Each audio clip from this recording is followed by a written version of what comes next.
Hello, folks. I'm Steve Carver, talking to you from my home office studio at Dunn, North Carolina. I want to welcome you aboard tonight, February 27, 24. This is presentation number 1111. Thank you for joining me on my journey into entrepreneurship. I've been at it on a long road and enjoying every mile of it. And thanks for letting me join you on your journey. Tell you right now, I'm not a lawyer or a tax accountant. I'm just a fellow that's been in business for 65 plus years, still in business today and proud of it. Got customers all over the United States where I sell farm implements on the internet and ship them directly to customers. So I'm talking to you always about things I've actually done and sharing with you experiences to try to help you. We are sponsored tonight by the Small Business Center at Nash Community College in Rocky Mount. And our director is Ruthie Holloman, who is a really dedicated individual towards helping you. And if you're not taking advantage of the Small Business Center, then you're missing out.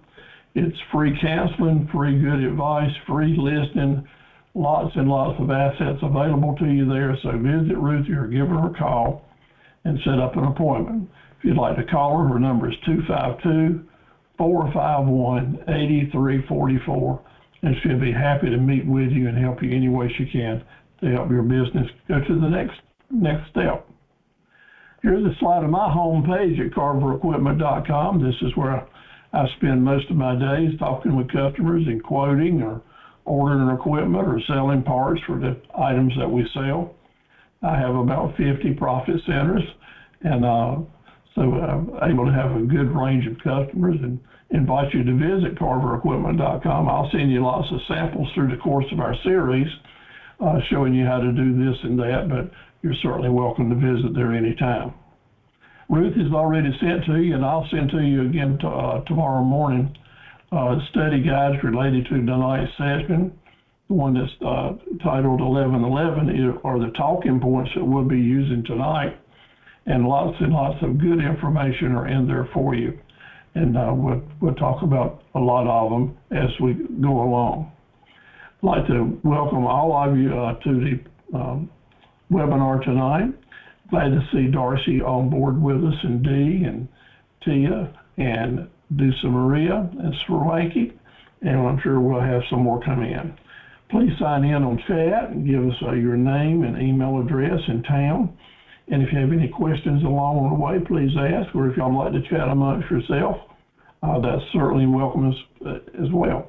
At the end of the session, we'll have time for anyone to make any comments or ask questions. This is the number 2 in a 6-part series, and we'll set the table for you and lay it all out. You're welcome to join us all and take in what you can with the information, and to come back as often as you'd like. So it's up to you how serious you are about doing homework assignments or moving forward with it. I'll motivate you and encourage you, but I'm not going to try to push you harder than you want to go, because anything you need to do it at your own pace. Those that want to go the extra mile, I'll ride right along with you. If you just want to coast along, I'll be glad to have you on board and try to entertain you. So welcome to the class. I'll be keeping up with attendance, because to earn certificates, you'll need to attend at least 5 to 6 sessions, and that includes the last session. So we've been welcoming Crystal's been with us. She's not on board just yet, but she'll probably be on later from Lewisburg. And Darcy's with us, so working really hard towards learning all it takes to own your own florist. So thank you, Darcy, for all your input that you've been adding and help. We appreciate you and the work that you're doing to try to help other people get interested in floral arrangements as well. So, Ranky, we're really proud of you, and thank you for all that you've done in your previous sessions and helping everyone else and showing us how to do it right. I'm so proud of you for the moves that you're making and getting your crafting business up and moving and getting orders and actually seeing how to run a great business. And you got a lot of experience at it, and apparently just a really busy lady with all the different things that you make and design. Chris will probably come in later. She's down in Greenville with a cleaning and painting service business. Glad to have her back. And JR has been really active this week in moving forward with her canceling business for asset management, money management with folks. She's working really hard to get a marketing campaign up and running. Sending me lots of information. So proud of her and her work. She's been real busy on Facebook, starting to get some really good ads out. I'm so proud of her for moving forward. And in time, the businesses will come. You just have to keep at it. Nothing's going to happen too fast. But the more you learn, the more you'll be able to do it. So thank you, JR. You keep doing it, and we'll keep working with you to try to help you. Joanne in Raleigh also has got her insurance business up and running during the last 6 weeks. So proud of her and looking forward to hearing some good reports on her business moving forward as well.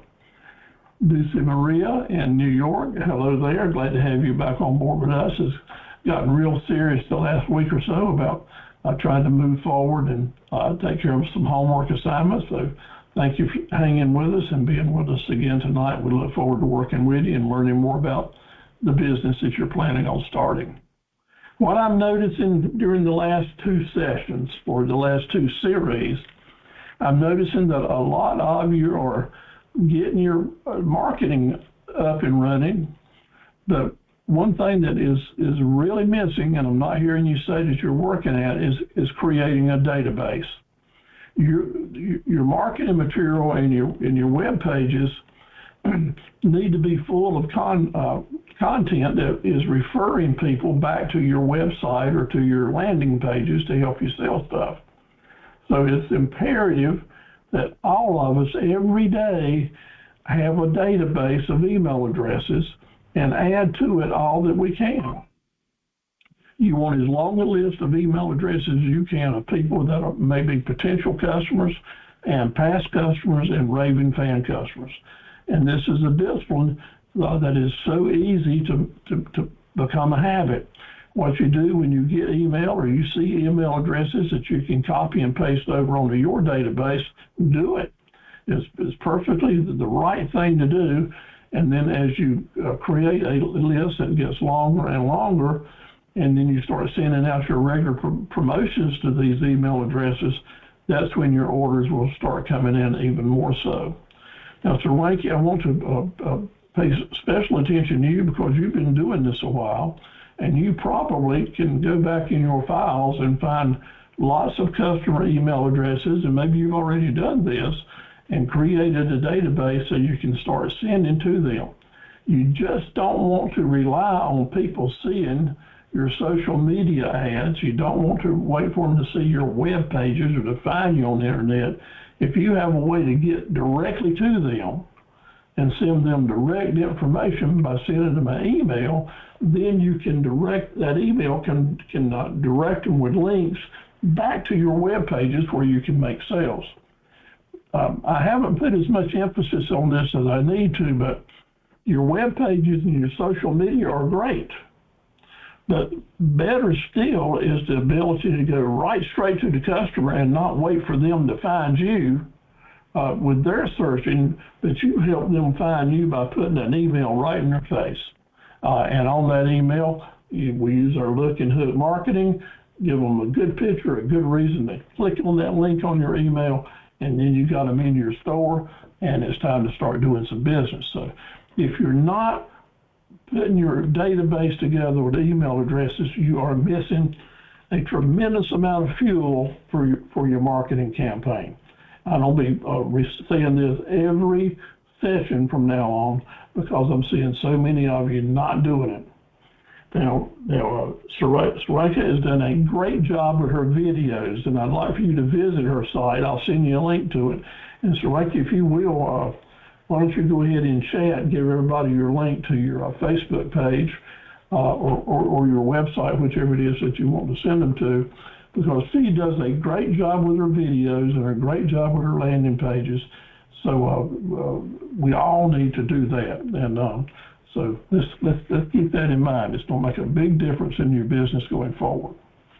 Now, as far as me being able to help you and promote you, I have to have information from you. You need to send me your photos, your product information, get your Google on Business accounts, do your introduction video. So important to do that introduction video to start opening up the door to people to feel like they can communicate with you as a human being and just not a web page. But it's up to you to send the information to me, and then y'all know that I'll do my part as best I can.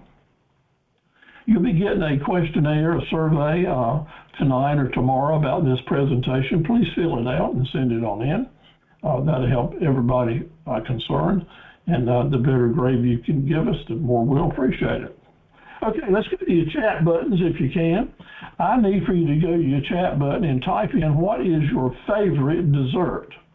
What is your favorite dessert? I want to get to know y'all better and just kind of see what's on your mind, because it is supper time. What are y'all having for dessert tonight? What's your favorite dessert? Let's see something there on chat. Tell me about it. If I was typing in, it would be banana pudding. That's what I would type right on in there. How about you fellas? Okay, don't see any activity thus far. Let's nimble those fingers up, because we're going to have some more questions later on.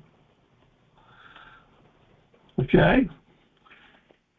Nobody's eating dessert tonight. All right, I'm going to go to the next question. Let's talk about sleeping. We all like to sleep from time to time, and the question is, do you like a lot of light and background noise while you're trying to sleep, or do you want it really dark and quiet? Yeah, this will make sense in a minute. There you go, dark and quiet. My Norma has to have a light and a TV going on, so a lot of people have different things, dark and quiet. I'm the same way. I want it dark and quiet as well. All right, thank you for that input. Everybody's participating now. That's good. Shake your hand and say thank you very much. Hey, Lenina, glad to have you on board with us tonight. Dark and quiet, sometimes with music. That's a good idea. Now we're going to start getting to the point. The question is, every morning when you wake up and get up, do you make up the bed behind you? Yes or no? Do I make up the bed when I get up in the morning? Yep, yes indeed.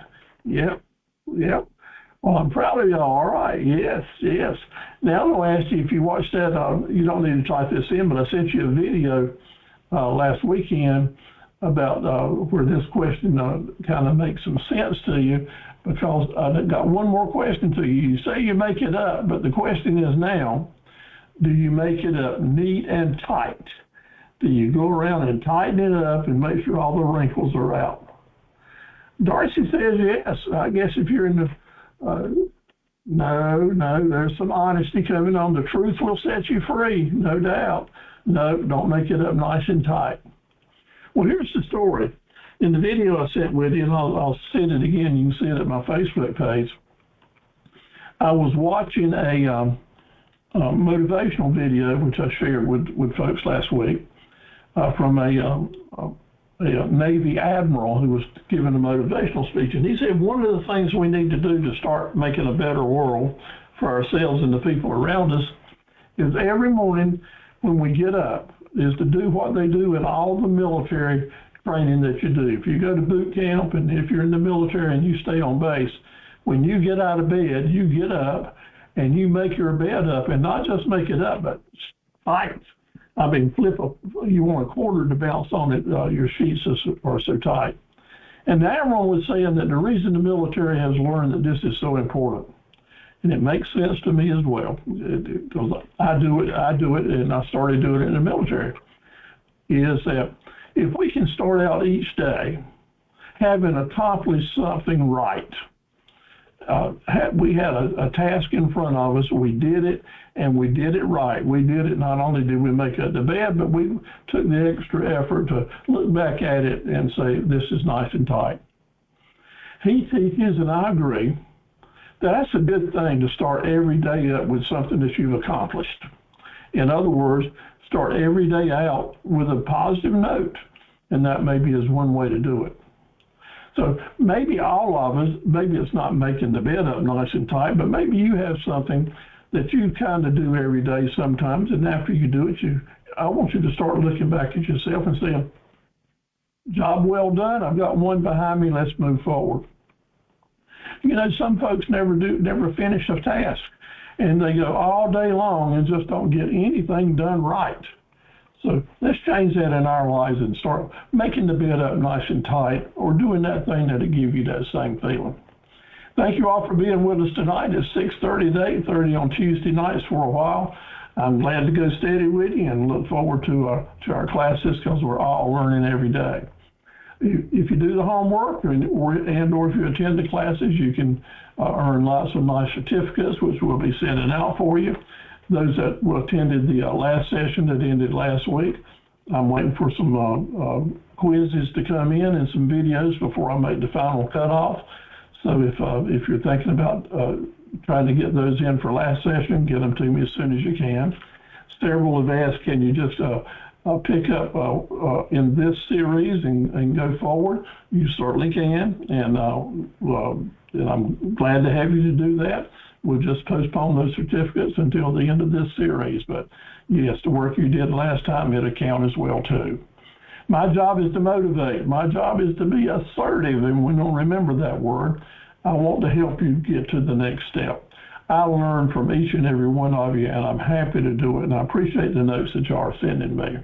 What was the word of the week last week? Those that attended, we have a word of the week. We started out a new series with the first word. Y'all remember what that is? It starts with S. Go to your chat board and type that in. Let's see if you can remember it without a tip.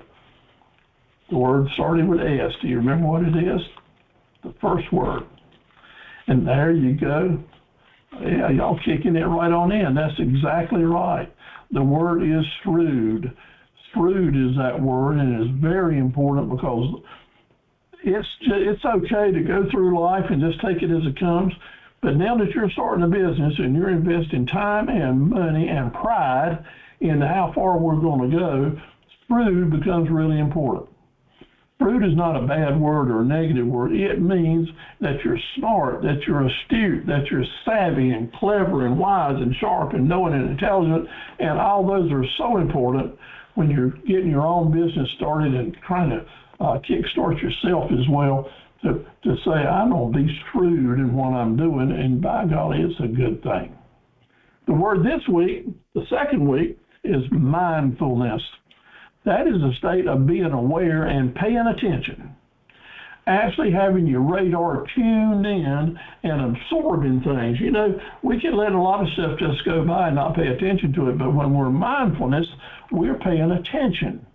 And I'm seeing a lot of you guys are paying attention to what's being said here from me and from each other, and that's what we want. Mindfulness has a lot to do with how successful that you can be as a business person. So let's try to remember those two words and make them work for us.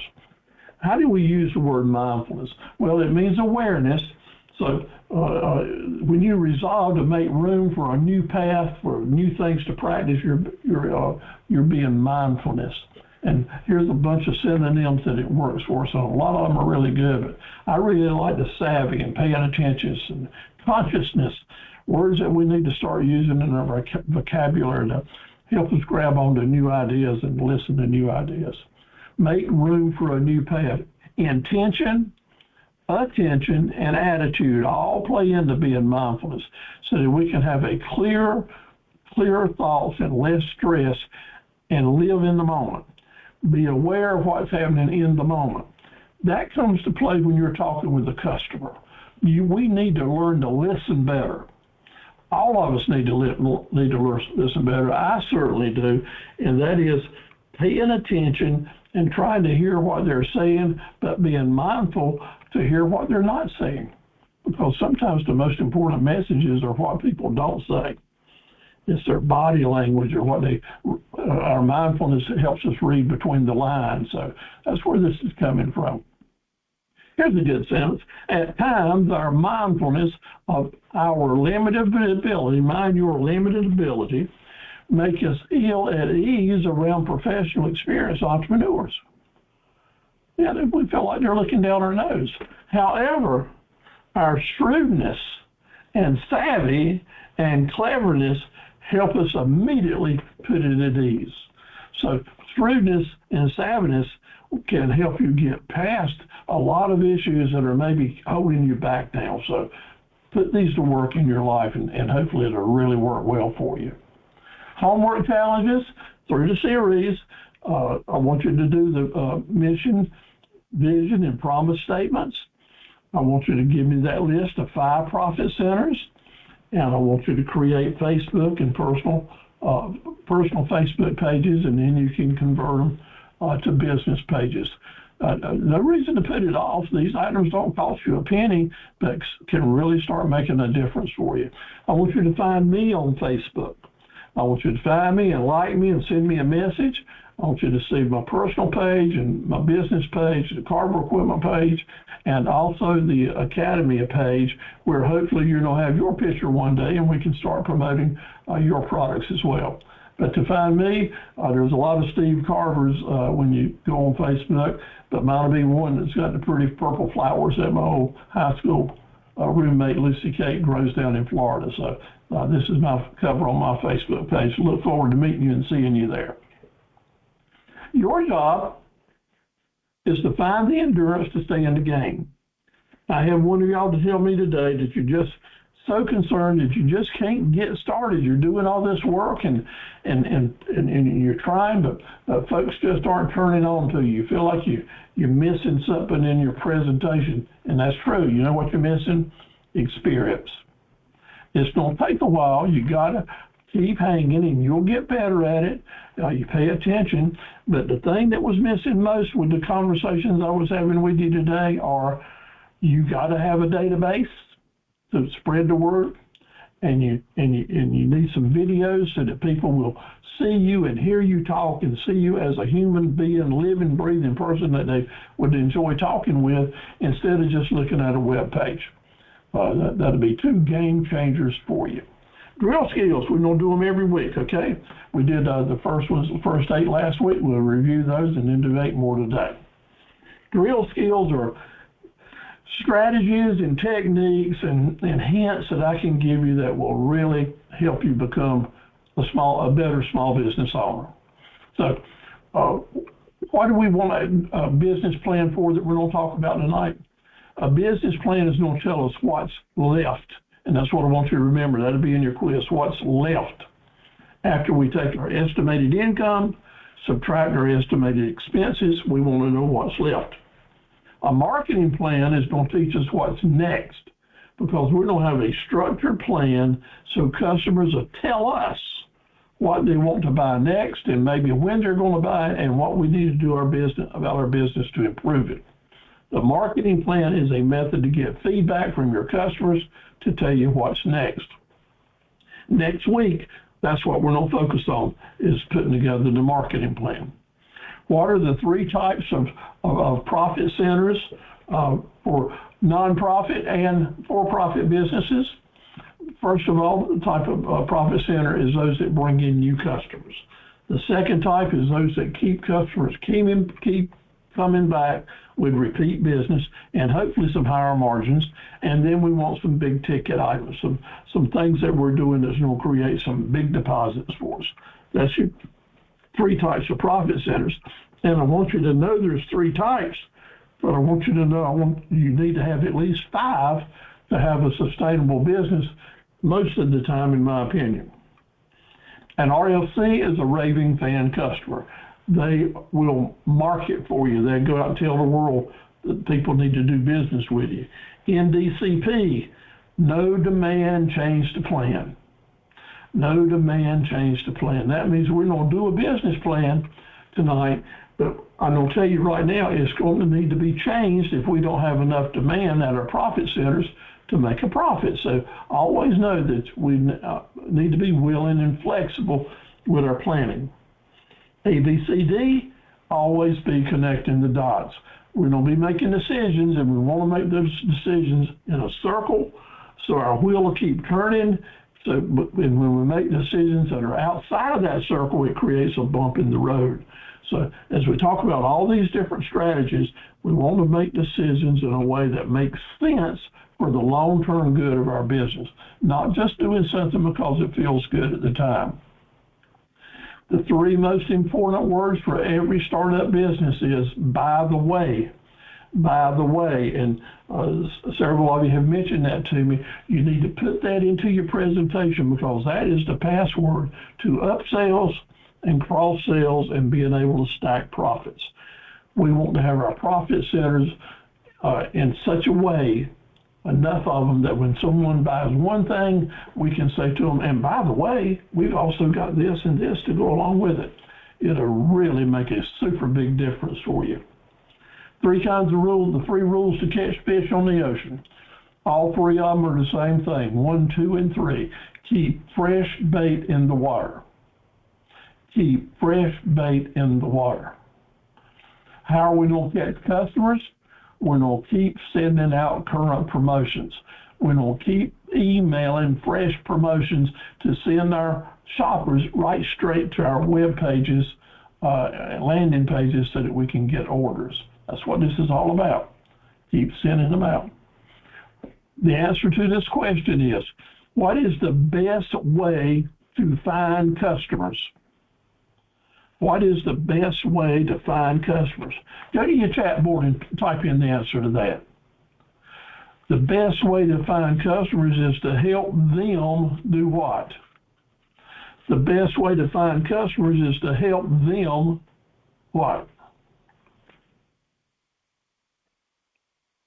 Find us. That's exactly right. All of you are doing great. Yes. And if we remember that and we hold on to it and put it in play, it'll bring back dividends for you.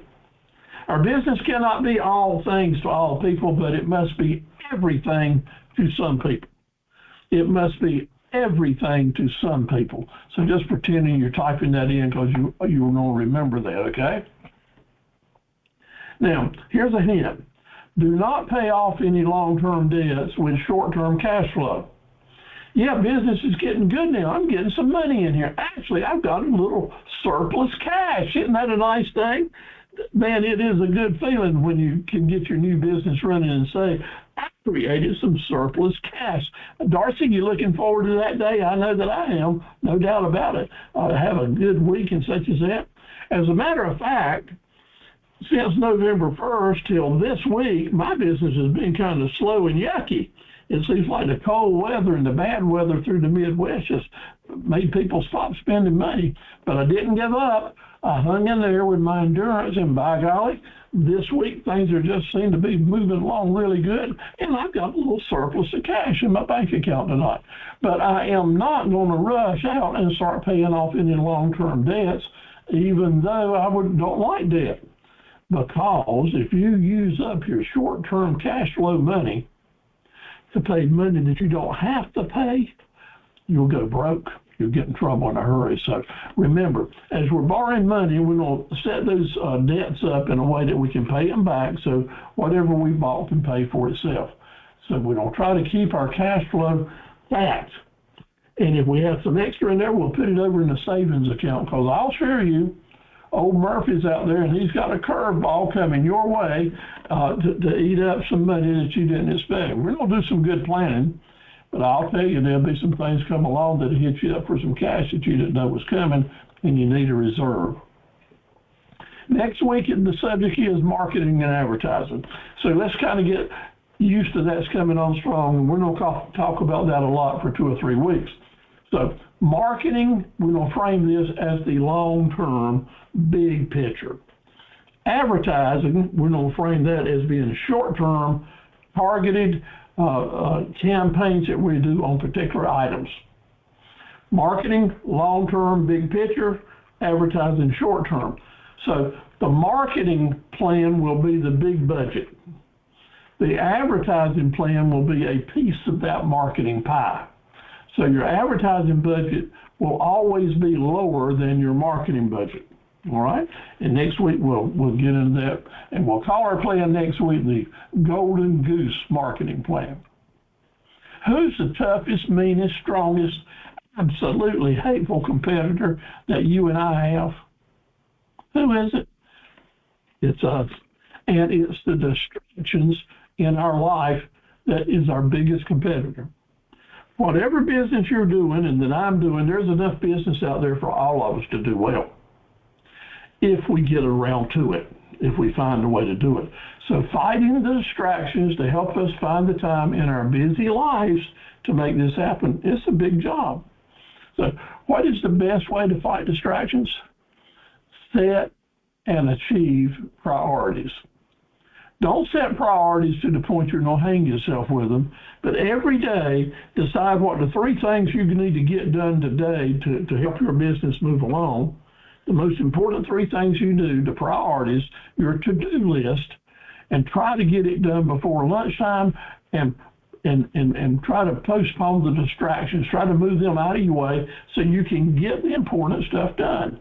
It is so hard to do sometimes, and sometimes we'll fail at that because we have distractions that are just, we can't turn our back on them.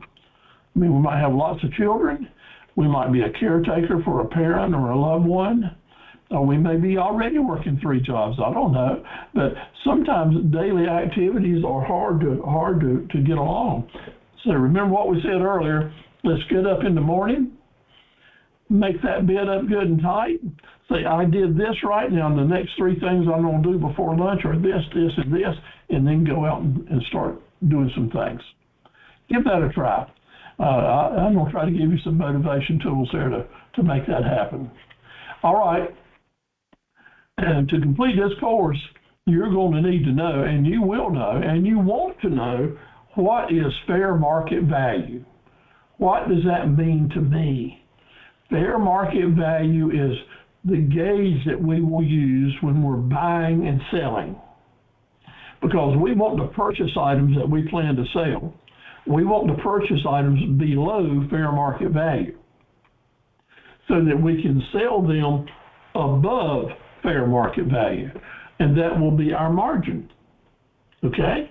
So fair market value is the price that's when it's put on the market that a willing buyer and a willing seller, neither one of them under any pressure, both agree is the value of a product or a service, and they understand what it's all about.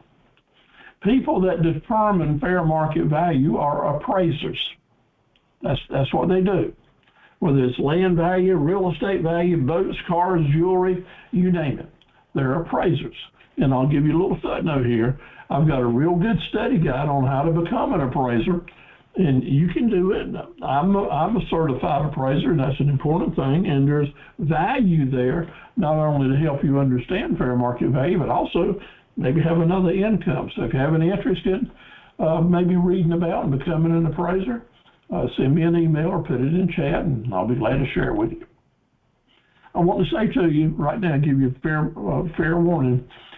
I want you to memorize the definition of fair market value, because as a business person, as an entrepreneur, it will play in your life. It will play in your business life every time you get ready to purchase something for resale. And probably every time that you're doing that you're trying to figure out how to price an item that you're selling. You having the benefit of fair market value back there tapping you in the head saying, remember this, remember that, makes the difference in profit and loss sometimes. L and H, the look and the hook. That's old Steve-O's type of advertising I want us to do. If we practice L and H advertising, the look and the hook, you will have a better chance of getting customers to read your ads, and therefore you won't waste your money. The look is making your ads look good and worthy of holding someone's attention. The hook is when you put a call to action in that advertisement to encourage someone to come on, let's do business right now. And you have to insert that in. So many people don't know that. And when I look at web pages, and in a lot of situations, a lot of people will tell all about their product, but they don't have that call to action to get people to let's buy it right now, to give them an incentive, a discount, or a cutoff date or something. Sir Wanky, as good as you are about marketing, this is one area that I think you can really look at where you might improve orders that are coming in, is to give them those incentives. Let's call me up today, and here's a reason that you need to give me a call now. Those call to actions are the motivating, the assertiveness that you will learn to use in your marketing, just like you use in your other presentations. Okay, that does it for our real skills for right now. And one of the things that I appreciate a couple of you did during the last series is actually took me up on my challenge to go to those drill skills that I send you a handout on every time and rewrite them, or at least write a statement under each one of them, what this drill skill means to you and how you would probably use it. It will be maybe a life-changing thing that you can do for your business life to do that, and send it to me, and it will certainly go a long way to helping you receive more certificates and such as that. Our base subject tonight, our base topic tonight is business planning. And business planning is all about understanding and having a budget. Business planning is all about understanding and having goals, and understanding and appreciating the fact that right now, if you're just getting started in business, we're going to be guessing all these numbers. It's guesswork, and I know that. And having a substantial, sophisticated business plan is something that may not be possible for you to do in your business until you have been actually in business for a couple of 3 years. But what we're going to do tonight is available to you right now. So dig in, get your mindfulness opened up, and hold on to what we're saying, because it will make a difference for you, and it's just so good. Let's say now the basic budget, and we can do all the fancy talking we want to and get sophisticated and make all the noise you want to about business plan and all this stuff, but it gets down to the basics with me. Let's say that right now we're considering our revenue is $7,000. That's what we're doing now. In my expenses right now, I've got 3 things to consider, and almost always that's what you'll have to consider. In a big budget or a little budget, 3 things make the difference. Number 1, how much am I going to spend on things I need that I got to have? How much of my money is going towards what I need? In this budget, I've fixed it out at 60% of that $7,000 you get in, you're spending on what you need, $4,200. Well, I've also got some things I want from time to time. I want to buy those. I can live without them, but I really want them. That's that profit centers number 2 we talk about sometimes. And we need in our business things that people need and things that people want, because this is how budgets are broken down. The things that I want right now, I'm going to use 30% of that money, or $2,100. But I got some debts I have to pay, or I got some savings I got to make. So I'm going to set aside 10%. Maybe that's 10% going to your church as a tithe, and God bless you if that's the case. Or maybe it's 10% that you're going to pay off debts or save. That'd be $700. So, okay, that's where we're at now, and you want to do better. You want to earn more and do more, so you're going to add a business. You're going to add a profit center. You're going to add a side hustle and try to bring in at least $3,000 more. And if you can do this, you will increase your revenue from $7,000 up to $10,000. Okay? Now, your numbers may be different from this, higher or lower, but the same principles can apply. And I suggest that you kind of break it down this way to begin with. So let's look at this new budget. Let's look down the road once we get our company going on. So I'm kind of planning on what my business plan will look like here. I'm going to have $10,000, I'm hoping. And if I do that, and don't increase the things that I must have, I'll still spend $4,200 on the things I need. And guess what? I can increase the amount that I'm paying debts or giving to the church from $700 to $1,000, so that's a good move. And even doing that, if I increase my revenues by $3,000, the things that I want can go from 30% to 48%, or from $2,100 up to $4,800. So I can have more of the things I want by increasing my revenue. And breaking it down this way, I'll see basically what I can do with that money that I'm bringing in. This is a business plan. It's about as basic and simple as it gets, but it's a start. So I encourage you that if you hadn't done this or done thinking along these ways, this is a good way to start. So just take your handout and take the slides that you can look at tomorrow, break this down in your ways. But let's move on now let's move up from the first grade. Let's go on up through elementary school a little bit and talk about, we do want a business planner. And there's 5 steps that we're going to be considering. We want to have a structured plan.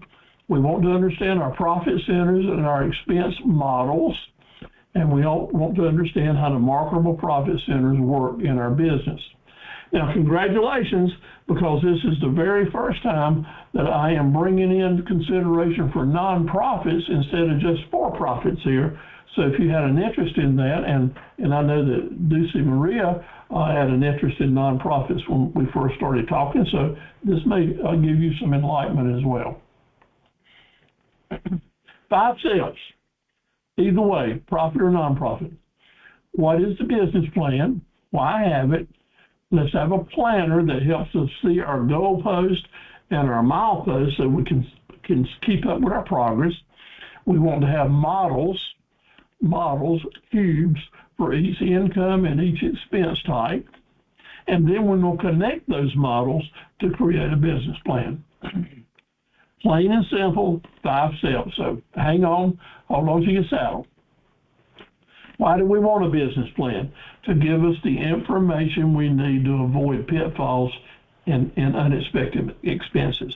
To give us the information we need to determine how much money we have to make to cover the expenses that we know are coming. And we want to do it safely and feel like we're moving in the right direction.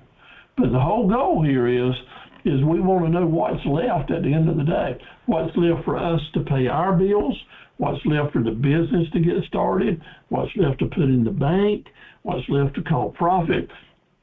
Whatever your what's left is your business.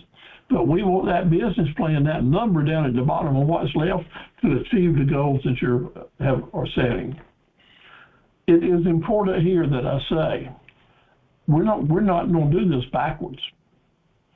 We're not going to come up and do all this work and do all this business plan stuff to see what's left. So, hey, let's take a chance and see what's left. No. I want you to take your goal, your personal goal, put it down at the bottom, and then we're going to build up from that and add the profit centers we need and manage the expenses on the other side to end up with what we got down at the bottom as your goal. That I feel good about. That you should feel good about it. We're working here to achieve what you want to achieve in advance. So let me ask you now to go back to the chat board just for a minute. Go back to your keypad. And we're going to discuss here, and now it's really important, time and money. And that's what we're going to do. Is the business that you're hoping to start or that you're working on, that you are determined to start in 2024, is it a side hustle? Is it a part-time enterprise or a full-time enterprise? Answer that one way or the other. Side hustle, part-time, full-time. Let me see what you're saying. All right. Okay, this is unusual. Usually in the classes, it's mostly part-time or side hustles. But I got 3 full-times right in front of me. That is so impressive. What does that mean to me? That means that we got to get serious. If we're doing this as a full-time income, we have got to get serious about it, okay? Now, money and time. Will this be your only income or a second job or a third job? Now, I understand all this. I've had at least 2 jobs for all my adult life, and sometimes I've had as many as 4. So if it's your 4th job, write that down. So tell me in chat, only income, second job, or third job. This is that you're doing it at the same time.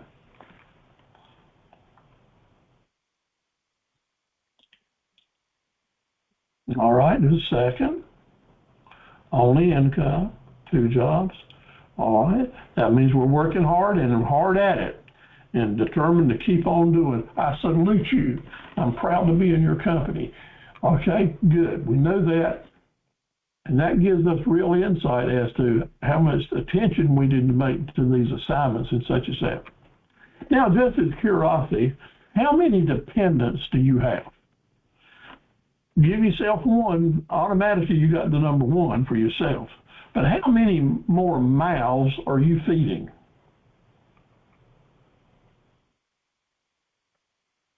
Okay, thank you. All right. There's 4 in me and myself, okay. 1 inside the house. Interesting. Congratulations. God bless you all. I'm proud of you for doing that by helping other folks. And let me tell you that if you've got children, you already know this, I do, they're always coming around for some kind of help. So let's always keep that in mind. So we got to look after our dependents, our loved ones. That's the value of getting up in the morning and making that bed tight, right? So here's a little news. Maybe you're after a side hustle. You're already doing one job, as several of you are, and you want now to increase that maybe a little bit with a side hustle without having to make too much involvement. Well, if that's what you're doing in this series is focusing on that side hustle, that's good, because you can get a side hustle started from your basis or your foundation of what you've already got going on in your life, because you already have some income coming in. Maybe your side hustle will just be the one more marketable profit center in what you've already got going on, and that's good. It makes it even simple. And so with a side hustle, sometimes you can get that started with less stress, lower cost of doing business, and an established customer base, because you already have contacts. And this is where I'll say again, the people you know, the people you go to church with, the people you graduated from school with, your friends here and your friends there, all these folks have email addresses. All your whole family tree has email addresses. So remember that you want to use the contacts that you've made in just regular life to begin with. But here's a caution. You're starting a new business now, and you're planning on putting some time and effort in it, which is sort of required. But you've got to be careful not to take away from the business you're already in or the job you already have that's providing you meal money and maybe some insurance and other benefits. Don't let your new job ruin your old job. You got to do this distractions and these priorities to protect both interests, because the last thing I want to do is to tell you to jump into this new thing with both feet and ignore the good job that you've already got.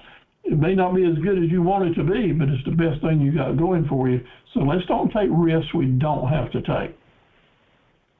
I know 1 or 2 of you are very concerned about that, and I appreciate it, and we'll help you protect that interest. All right, number one thing to do, my friends, is let's create a plan. Let's know where we are tonight and think about what we need to do during the next few months. Let's have a to-do list, things to check off to get our business or side hustle or part-time, whatever it is, up and running.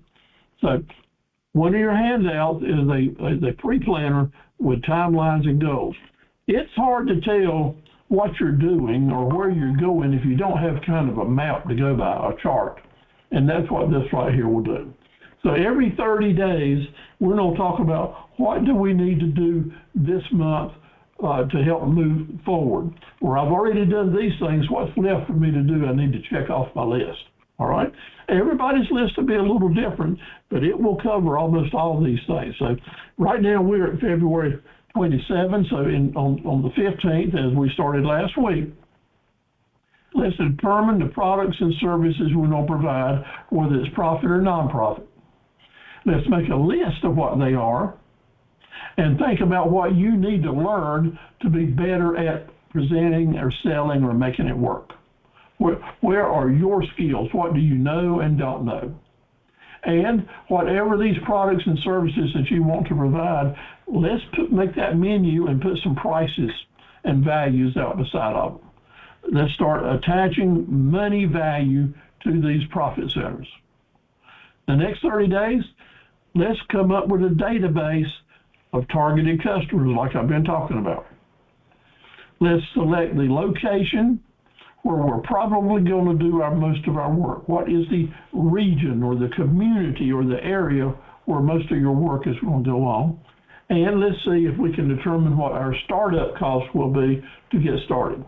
What do you need to buy to start your business? It's materials, software, computer, advertising signs, marketing, a website, this or that. Make the list. And whatever that list is, I don't tell you right now, it will grow. But if you'll make your list and send me an email telling me what type of business you're getting started and show me the list of startup costs, I'll probably give you some good pointers on that. And I know the directors of the small business centers can as well. Next 30 days, that'll put us over in April. Are we going to need some banking? I want you to keep your money separate. I want you to keep your personal money separate than your business money. And when you set up a business account, you're going to have to do some things special. Or you don't have a bricks and mortar business, or you don't set up a booth or a food truck somewhere. Where are you going to do the business? What is your location? And in that location, are you going to be concerned about adding some insurance coverage to protect with different types of risk? Need to answer those questions. Maybe insure some insurance coverage. Now, this marketing plan needs to be in place. Next week, we're going to start on, I'm going to show you how to get it in place, and this is going to give you a couple of weeks to make it work, to work on it. Get a marketing plan and a budget in place. Budget, marketing budget, write down these numbers, 6.5%. A good place to start, and I'm saying start, in our planning, because we don't know for sure, is 6.5% of the revenue you hope to bring in. You plan to spend at least 6.5% to make it happen. So if you're planning on bringing in $100, plan on spending $6.50. We can keep it real simple to get the ball rolling. Negotiate, forecast, and order products for sale. Whatever it is you're going to be pushing, let's think about buying it, forecasting how many we need so we'll have the right amount at the right time at the right price, and think about, let's start making this happen. That'll be in 3 months. In May, it's time to start marketing. Let people know you're here and alive and ready, getting ready to do business. If you don't have a location, let's start preparing it. Maybe you need some furniture and fixtures to make it happen. If you're working at home, maybe you need to complete the items you need at your home office. If I was starting this business tonight in home, I'd need to be buying a desk, a computer, a printer, my backdrops here for my webinars, some special lighting, and some filing cabinets over there. So what is it that you're going to need? Let's start getting it in place. If you're changing the continuity of your house or where you're located at, think about, are you doing anything that affects the zoning codes in your community or in your town? And will you need some license or tax numbers? Time to start thinking about that. It's not anything to be afraid of, just another thing to put on the list to do. And now we're getting within the 60 days of opening our business. So let's get our stock in place. Let's make sure we understand how we're going to merchandise it and price it. If we need to train some staff to help us sell it, fine. If we're going to take our products and go carry them somewhere else as a wholesale basis, do we need to train those people that we're carrying it to? And let's essentially start doing a little business, real softly, real quietly. Let's sell a few things. Let's do a few things and test. Let's test how well we're doing so far. Because what we don't want to do is to have a grand opening and make a fool of ourselves. Because sometime it's going to be time to say, pedal to the metal, man. Let's get this business rolling and have a grand opening. And that's an important time. Because we want to be ready. We want to be trained. We want to have enough staff to make it happen so that everyone that comes to do business with us is happy, is satisfied, and we want them to go away as a raving fan customer. At the end of the day, our pre-planner is all about creating raving fan customers, because that's when we'll be able to start following up and putting our Golden Goose marketing plan in action. So I've sent this to you. It's in your email, and it's in a Word file, so you can take it and open it up and take out the things that don't apply to you and insert the things that you think do apply, and now you've got a pre-planner for your business. Congratulations. It's up to you to put it to work. Now next, here's the best news. This form we're going to be looking at right now is in your email too, is in your study guides, and it is your business startup plan, even if you're planning on for a loan application or not, either way. But this is basically all you need. You don't need to get scared and run and feel like you're going to catch that dreaded disease analysis paralysis doing a business plan, because it's not going to happen with Steve's plan. This is going to help you move forward. First of all, simple page where you're writing down your business name, your address, your social security number, email address, telephone number. But mainly you're going to name your business. You're going to give it a name. Maybe it's not the one you're going to stay with, but for now, give it a name. Even if you put it on there temporary, give it a name. Tag it for something you can go back and identify with. And then simply, answer some questions and give some information. In 1 or 2 sentences, just tell about the products or the solutions that you're bringing to the market. And then tell about the areas where you're going to be selling, the geographical areas. Talk about the customers that you think will be your best customers going forward, the target group of customers. Is your business one that is going to be better in some seasons than others? I'm going to tell you an answer to that question right now. The answer is going to be yes. I don't care what your business is. There will be times it's better than other times. And that's why it's important that you want to think about this and have profitable market centers that will be in play all year long. Because all year long, all 12 months, the bills are going to be coming in, and therefore I'm encouraging you to have enough profit centers diversified enough that you can have some income all year long. So important. I almost missed the boat this year between November and February, and let me tell you, that's one of those things that will happen from time to time. You'll have sometimes it just acts like the spigot cut off. So you, even with the very best planning, you want to figure out a way to make that happen. Let's get that opening date kind of targeted. You want that in your business plan so that you'll know what you're shooting for. Next, what are the resources, tools, property that you might need to get started? Just list it down. And then, how will you be using these in your business? And then we're going to tell what are the various ways that you're going to generate income, your marketable profit centers. Ways that you will generate income, either for-profit, selling products, for-profit selling services, or non-profit. Whatever it is, this still applies. Estimate the amount of expenses and revenues that you think you'll be seeing in the first, and I like to use 6 months example, but you can do 3 or 1 or 12. But estimate what you think your revenues and expenses are. Maybe you don't have a clue, but you estimate anyway. You pull a number out of there and write it down on that paper. And then your business plan will either be proving you right or wrong or telling you what changes you need to make. Tell how much money you have invested in the business to the date.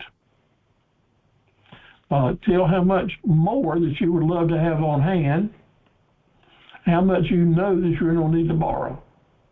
Just go ahead and write those numbers down. Now, you're writing a fictional book here because you're guessing, and I know that, but it's important that you make those estimates and put them down on paper. Until you write them down, we can't start adjusting them and bring them into play. If you don't have a loan application, I want to tell you, you don't need to sign this business plan. You'll need to attach a copy of your startup budget, which we're going to work on later. And you will need to attach a copy of your financial statement, which is a summary of your assets, liabilities, and net worth. If you want me to, I'll be glad to email you a blank financial statement. You can take them down off Google very easily. They're very easy to do, and you can do it yourself. Okay, there's your business plan, my friends. Wasn't that easy? Not tough at all, right? Now we're going to get into more of the tough stuff. All that was estimating and such as that, but now we're going to have to put down what we're going to do. What we're going to actually do is put our brains to work to come up with a budgeting plan using models. And models are just pages of parts of a page. It's a line item, it's a building block, it's whatever you want to call it, but it's an individual group of types of expenses or types of income. That's what we're going to call our models, okay? Each model, each tool to create a budget, what do we need? First of all, you need your marketable profit centers. And you want at least 5 of them, I'm telling you that now. You want to understand the importance of upsells. By the way, you need to understand the importance of, by the way, upsells. You want a diversified group of profit centers so you'll have more positive cash flow. More positive cash flow gives you the ability to have a manageable, profitable budget. So you'll list down all your profit centers, which are your income generators, and create a model for each one. So I'm going to show you how to do it as we go here. We don't use the tools and act like they're Lego blocks, as in the slide here. We don't come up with the Lego blocks in it. This is for a for-profit business. This is an example. We'll list all of our income generators for new customers at $3,900. Income for package deals, $21,900. Income for big ticket sales, $56,000. So our total income in this plan is $82,000. This is the first one. Now we're going to get over and start estimating our expenses. 37, 14,900, 84 for labor, 136,000 expenses. So we've got a business plan here with our models that's telling us we're probably going to lose about $54,000 right here to get started.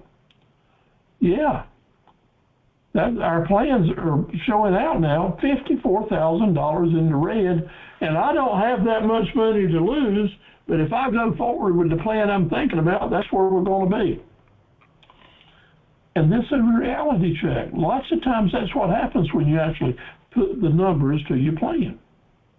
So we know that this isn't good, so NDCP is telling us no demand, let's change the plan. So let's go back and redo. What do we need to do? Well, here's alternative, here's option, here's being savvy. We know that if our expenses are pretty much on right, that we have got to generate more income.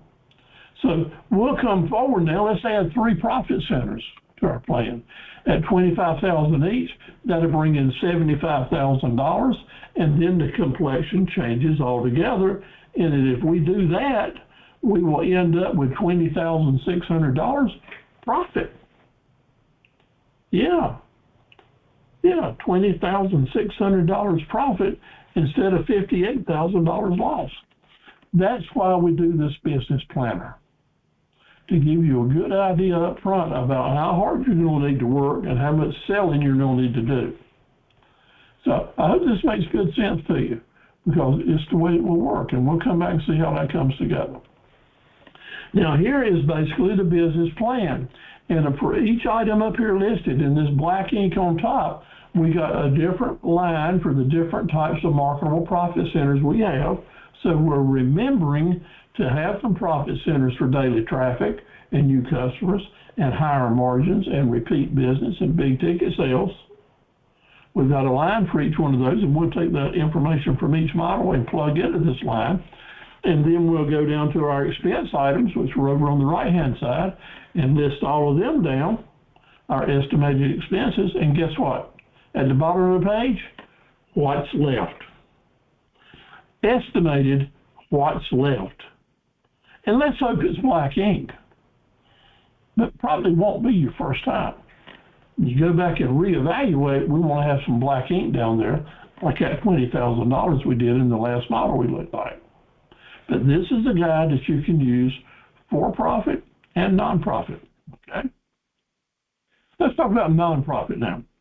Nonprofit is kind of a different animal in that things that you need to think about to get started here. I'm going to go through here very briefly, but in the email that I'm sending to you, this information will be covered more in depth, and I'm giving you 3 videos to really help you learn more about it if you have an interest in doing this. First of all, you need to do your name search, make sure nobody else has your name. You don't need to write articles of incorporation, which is a legal document. You need to have an employee identification number. You don't do that whether it's nonprofit or not. And in nonprofits, you have to write the bylaws that explain what your nonprofit is all about and what you're going to be doing. If there's any conflicts of interest that you have with individuals or what you're going to be doing in the marketplace, it's time to think about those and write them down. And then you will need to find a board of directors, people that will help you get your nonprofit started and have your first board meeting. There's a big set of rules that goes with each one of those, which I've given you the links in the handouts to go find out. Also, one of the videos in the handouts will tell you how to make money, how you can be paid on in and working at your nonprofit. Really good video, so plug into that when you get your email. Marketable profit centers in a nonprofit are not products and services. The marketable profit centers are the places and the groups that are doing this for the different types of groups, and what you're doing for public and special needs groups, faith-based groups, veteran and civic organizations, scouting groups, and PTOs, PTAs, etc. Those are the organizations, and there may be others that would be considered nonprofit. That is, if someone gives you money, you want it to be tax deductible. That's why people want to have a nonprofit organization. So let's look at the different types of marketable profit centers that a nonprofit might have. Different types of grants from the government, private, organizational, family organizations, business donors, private donors give money. Profit centers for the nonprofits would be business donors making monthly pledges, long-term pledges from privates, memorial gifts, or maybe even last will and testament directives from people that have passed away. So if you were thinking about doing a nonprofit, this is what your marketable profit centers would look like there, because you're not selling products here, right? However, one of them might be a thrift store, or it might be some crafts that things make. There could be some products being sold from a nonprofit, and that could be on this list here, okay? Special events fundraisers go a long way as well. Everything from marathons and bike rides to turkey shoots to concerts, all the way down the list, reverse drawings, bingo games, dances, American Legion, VFW, Lions Club, Moose Clubs, they have their lounges and their bars. They're nonprofits.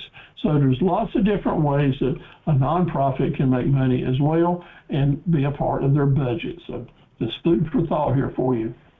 Now, I reached out to a Sampson County nonprofit, very close friends there that have been active in the academy through the years, actually to get a copy of a budget, the current budget at a local nonprofit that's doing great work in the Sampson, Harnett, and Dublin County areas, and showed me a copy of their budget. You can look at this in depth, but basically you'll see that they're looking at last year's budget and this year's budget and how it changes. So this is the revenue, the profit centers coming in. They're all listed down there, different types of grants and fundraisers that they had, and they ended up bringing in $136,000 this year, last year. This year they want to bring in $200,000. They want to increase their budget by $64,000 to look forward to expand their services and such as that. So if they do that, then they're going to have a certain amount of expenses that they're going to have to deal with. So they estimated, they took their actual expenses from 24, then estimated what they would be in 23, estimated what they'd be in 24 to come up with and say that last year we lost $20,000, but next year we're going to be $7,200 in the black. So that's why you do this. That's why you go through your budget. So with nonprofits, Your budget is what your donors look like. The budget is what you prove to the world that you're doing what you're supposed to be doing for the causes that you set up that nonprofit. So here's an example of the building blocks such as that. Same numbers we were just looking like. If they did the models, it would look like this. They take their income models and compare them to their expense models in 23, showing that they lost $19,000. Just like I was showing you earlier, when they got started, we were going to lose $55,000. But here, this particular nonprofit lost $19,000 last year. So they looked at these two bottom lines and determined that if we want to turn this around, we need to increase our money up to $193,000 coming in so we can end up in black ink. So that's the planning process. That's why you do the budgeting. And the new proposed budget looks like this: bringing in $200,000, spending $193,000, and having $7,300 surplus. It's planned. We can work towards it. We may not make it, but this is what we're striving to do. Your business plan for profit in a new business, exactly the same thing. This is what we think we got to work with, and this is what we're going to try to do. And after we do it, we'll see what's left and readjust our budget and keep on going. The key here is, as you're making your adjustments, be savvy. Be astute, be mindful, be shrewd. Be savvy as you're making your budget adjustments to stay in business. That's what we need. All right, now let's look at selling products. What would that budget look like? How will we go about doing that? Well, we got to analyze our profit center. So with each profit center we have, we'll list down and get the basic criteria and what it's going to cost us, how many we need to sell, what our expenses are going to be, so hopefully we'll know what we're going to end up with. And when we compare our revenue and our expense estimates, we'll know what's left with that particular profit center, and then we'll know whether or not it's going to fit our game or not, or provide what it has to do. But this what's left, we have to be careful. We don't need to call it profit. We need to call this what's left as margin, positive margin, because we won't know our profit until we plug it into the overall business plan for the whole year or whole 6 months. I'm going to use an example, used car selling. And that's a good business to get into. Used cars are purchased by dealers at auctions. They go to these auctions, and you've seen them on TV maybe, and as the cars roll by, they'll bid on them to come up with different values for the different cars. And then they carry them back to their car lot and put them up for sale. Now, one of the marketable profit centers for a used car dealer will be the $6,000 automobile. That's what the cars that sell, the used cars that sell for $6,000. They are the most popular selling car in the business. That's the starter car for kids. Someone is just trying to get started or having bad luck or good luck, but getting started either way, they can afford a $6,000 car, make a down payment, make payment on it, or what have you. But the used car dealer knows that is an important group of cars he needs to have on his lot, because they can probably sell in an average area about 15 of them a month, or in a 6-month period, 90 of these cars. And in 6 months, if they sell 90 of these cars, that'll create $540,000 cash flow, positive cash flow coming into business. How about that? That's over $500,000 in one group. So this is a good example. As you're getting started in small business, you'll be amazed with how much money can be generated. Now, the used car dealer is not going to pay more than $4,000 for that car at the auction. He's going to stop there. He's going to look at that car and say, if I pay $4,000 for it, I think I can sell it for $6,000, and that's what I want to buy. So he'll buy 90 of those, and she'll spend $360,000 in this one profit center group of cars. That $360 from the $540 leaves $180,000 positive margin. Not profit, but it's margin. So you can see in that one group. Now the car dealer will have groups, profit center groups of $6,000 cars, $10,000 cars, 20 and up. He'll have a group for each one. He might have a group for pickup trucks.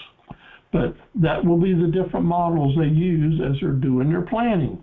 And as they look at their budgets, if they're falling short, it may tell him he needs to sell not 90 of these cars in over a 6-month period, but 100 of them, and make that change, and then start putting that type of inventory on the yard and start making more money to achieve their goals.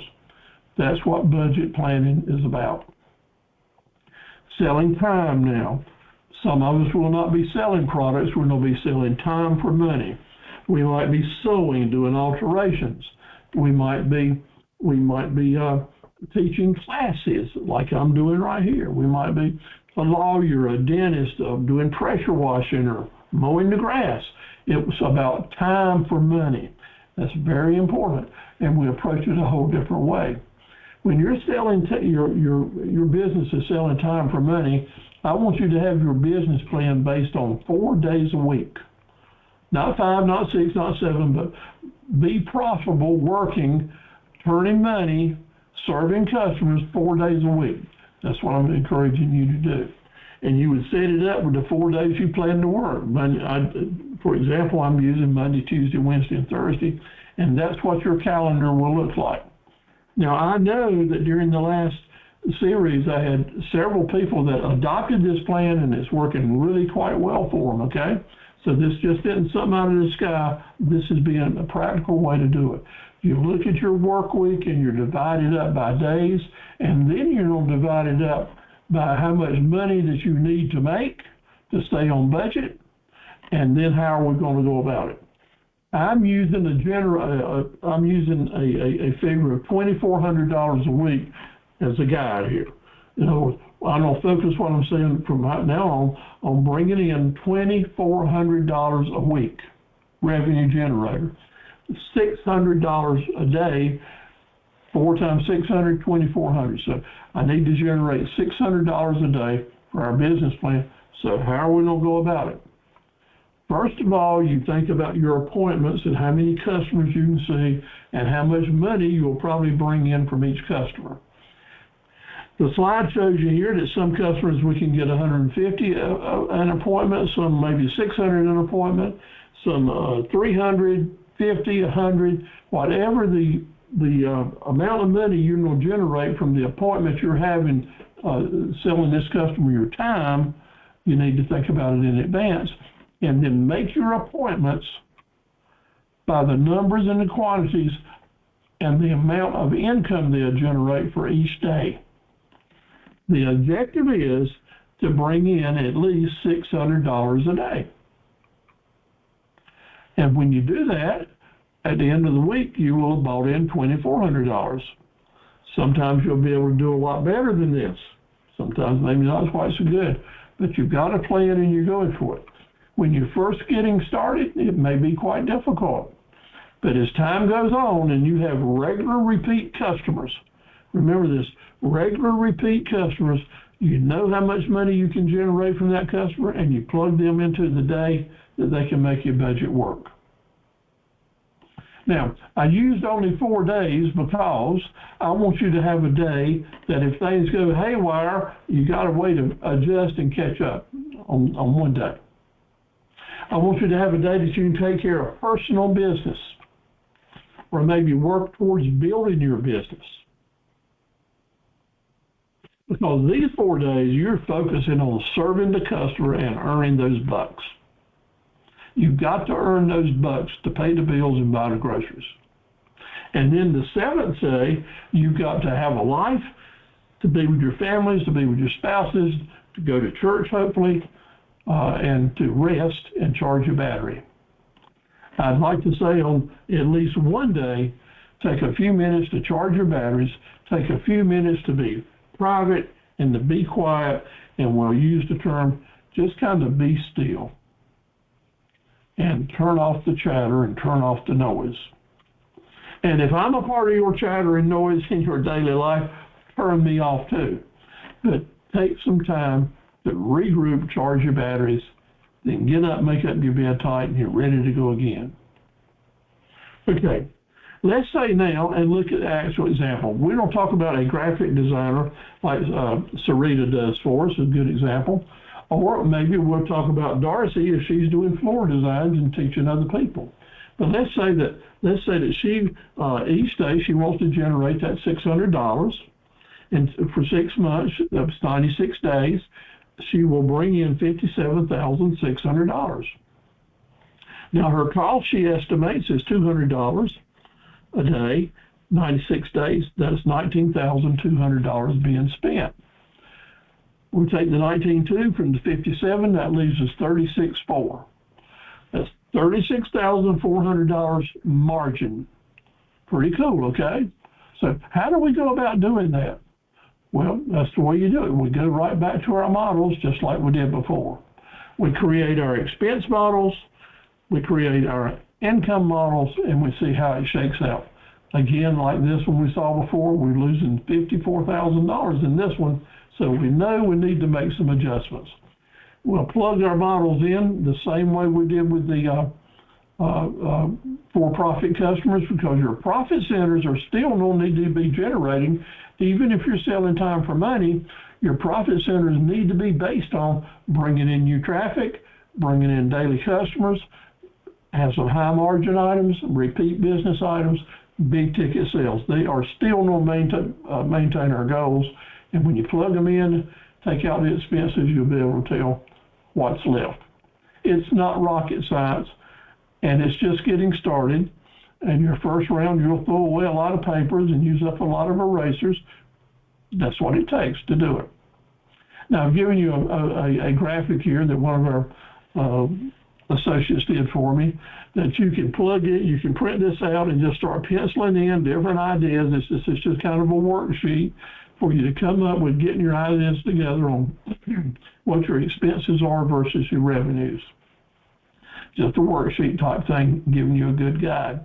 What I want you to notice is that we've got these arrows going around in a circle. And we always remember, we're going to make our decisions so that we connect our dots in a circle. And as we're thinking about our income and expenses, if we've got an item we've plugged in that's got an expense, we have to go over to the income side and figure out how we're going to pay for it so that this wheel can keep spinning, which represents our company moving on, rolling on to the next time. So let's wrap up a few things now. What is easy to forget? It's easy to forget to add in the taxes you have to pay. That's one thing that's easy to forget. It's easy to forget interest that we have to pay. It's easy to forget insurance premiums after we make our first initial premium. Your startup costs to have that initial premium in it, but we have to remember we have to make insurance premiums every month. It's easy to forget not to actually plan in our budget to set some money aside. Set some money aside for savings, plus we have to set the money aside to pay our debts. And we have to remember that everything is not perfect. And everything's not perfect. So that's why when I do one of my profit centers and I'm adding something new on, and I do my business planner like we're doing here, I always put in a little safety margin there, 10-15% safety figure, and just call it safety. That's not a bad thing to do, a reserve. That's being a conservative, okay? What I want you to know is that your success is our goal. You're doing well is what we want, and we want to help you with it. So as you start writing these numbers down and you're trying to make them work out, don't hesitate to send me an email. A lot of you that are here now are already doing that, and I've got a business to run, and I'm going to do it. But as soon as I can get over here to you and answer your email and try to help you, I'm going to do it. There's no charge involved. The Small Business Center directors are the same way. Ask for help. It's so good to know that you've got someone backing you up, okay? And whether you're in New York City or Missouri, your success is our goal. So just know that. I want you to let your light shine. Be proud of what you're doing. Entrepreneurs are proud people. They got a lot to work towards and look forward to it. And I know, and you're going to find out, it's not going to happen overnight. We're going to get knocked down 9 times before someone tells us, yes, I'll buy it. and then we're not going to wait for them to tell us yes. We're going to learn how to get that order other ways if we have to, that we'll talk about in other lessons. So we moved along pretty quickly here. I took a lot of stuff out because I put some in. I didn't know how it would take. But I really look forward to y'all working your way through this business planner. In your email, you're going to have a business plan that you can do. Open it right up in your Word file, fill those in, send me a copy of it. Let's take a look at it. I'll make suggestions to you. It'll be confidential. I'll share stuff with Ruthie, but she keeps it confidential as well. Start on your working towards it. Now, several of you, I know, at least one of you have already got a business up and running, so you'll have better information on what your business plan will look like. But if that's the case, and you say, okay, Steve, I'm up and running, I don't need a business plan. No. Take what you're doing and analyze it and what we've done. Put those numbers in and list down what you're doing and see where you're making your money. Determine how much more you want to do it, and you'll be able to look over here on these models and determine which type of model you want to add to your menu, so that you're taking fewer risks by doing it that way. So let me encourage you, if you'd like to, turn your microphone on, give me some feedback on what we do, ask any questions, and I'll look forward to trying to help you any way I can. It's been a pleasure to work for you tonight. And next week is going to be all about marketing, and I'll be sending you lots of email with samples and examples and such as that. Please go ahead and do your introduction videos, your mission, vision, promise statements, list down your profit centers, and you'll be well on your way. Any comments?